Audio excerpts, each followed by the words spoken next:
Sir हाफिज जुनैद के साथ mob lynching हुई है। ये 2017 में सिर्फ और सिर्फ धर्म के नाम पर उन्होंने बांटा है कि तुम मुसलमान हो, तुम गाय का गोश्त खाते हो, तुम्हें यहाँ रहने की इजाज़त नहीं है, तुम्हें पाकिस्तान चला जाना चाहिए।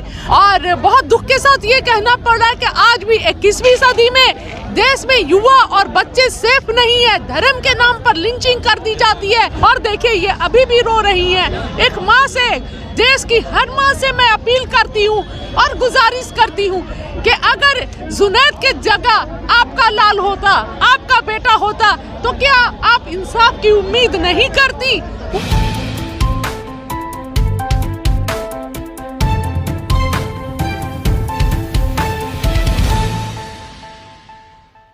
तो दोस्तों इस टाइम हम यहाँ पर खड़े हैं लाल किले के पास और यहाँ पर हाफिज जुनैद को लेकर कुछ मामला है, मॉब लिंचिंग हुई थी, इनकी बात करने की कोशिश करेंगे। क्या कुछ है? जुनैद की अम्मी है और अभी मेरे पास आई है जस्ट जो वो जुनैद जिसका ट्रेन में लिंचिंग हो गई थी और अब तक इंसाफ नहीं मिला है।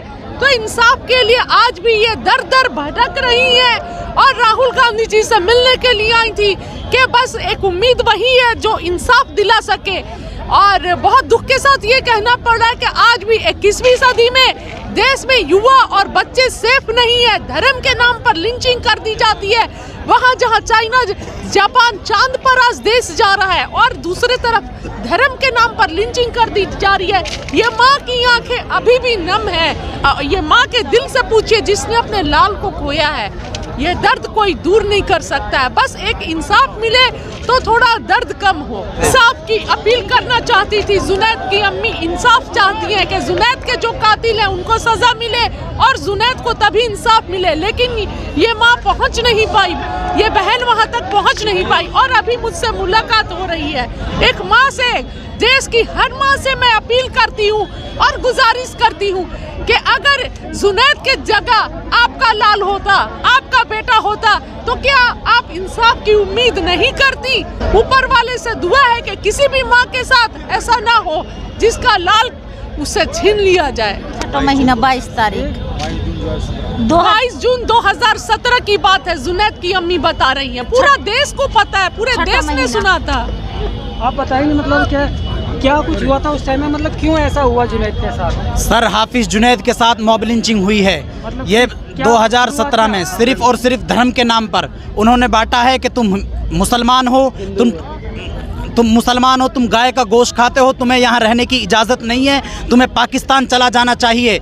आप बताइए, यहाँ पे धर्म के नाम पर बांट रही है ये सरकार। राहुल गांधी कन्याकुमारी से लेकर कश्मीर तक ये भारत यात्रा कर रहे हैं, सिर्फ और सिर्फ इसलिए कर रहे हैं ताकि भारत जुड़ जाए और ये नफरत ख़त्म हो जाए। जालिमों ने कहा था, जिन्होंने मॉब लिंचिंग की है उनमें 12 मुजरिम हैं और 12 में से फरीदाबाद पुलिस ने 6 लोगों को मुजरिम बनाया था, 6 लोगों को FIR से बाहर नाम कर दिया।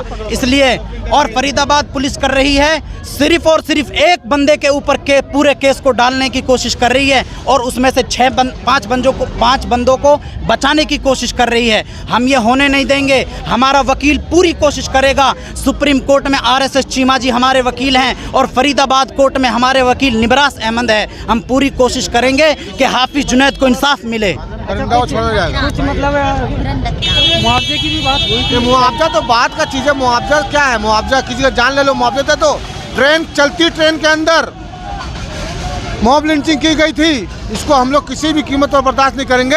और फरीदाबाद में जो मामला हुआ था वहाँ पर क्योंकि भाजपा की सरकार है, RSS और के लोग और कुछ फिरका प्रस्त लोग हैं जो कट्टरपंथी हैं। राहुल गांधी से क्या उम्मीद थी आपको? अगर मिली राहुल गांधी से तो क्या कहेंगे आप? उससे हम ये कहेंगे कि मेरा बेटा के इंसाफ दिलाए और जिन लोगों ने मेरा बेटा के इस तरह खून बहाया कि रेल को धरती बिल्कुल लाल हो गई और मेरा बेटा जान से इस दुनिया से रुखसत होगा और दूसरा बेटा मेरा जख्मी है और बहुत माजूर कमज़ोर, उसका एक गुर्दा है तो ज़्यादा से ज़्यादा और जल्दी से जल्दी करके नहीं मेरा बेटा के लिए इंसाफ दिलाए और उन लोगों को फांसी का फंदा तक पहुंचाए। अरे ये ट्रेन में हुई थी, कभी ट्रेन में होती है, कभी सड़क पर होती है और कभी किसी मासूम बच्चे या बच्ची को पकड़ लेते हैं और फिर करते हैं।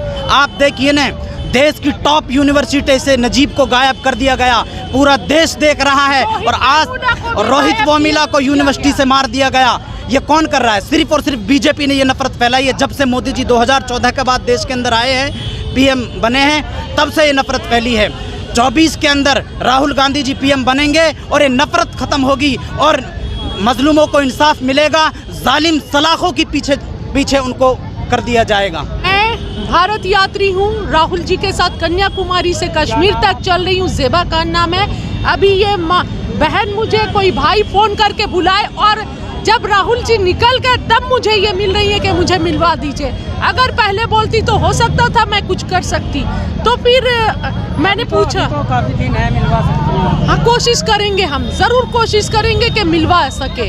और मैं सरकार से मांग करती हूँ कि इंसाफ मिले, कातिलों को सज़ा मिले।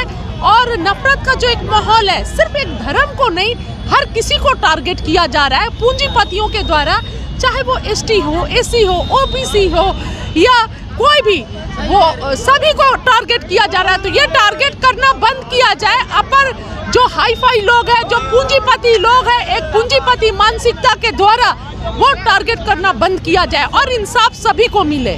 बस ये है कि सत्ता में बने रहना, देश के जो युवाओं की आज ज़रूरत है, नीड्स है, रोजगार चाहिए उन्हें। महंगाई चरम पर है, देश के हर नागरिक का जो किचन में, महिलाओं के किचन में इतनी महंगाई हो गई है, 3 वक्त का खाना गरीबों को मुहैया नहीं है।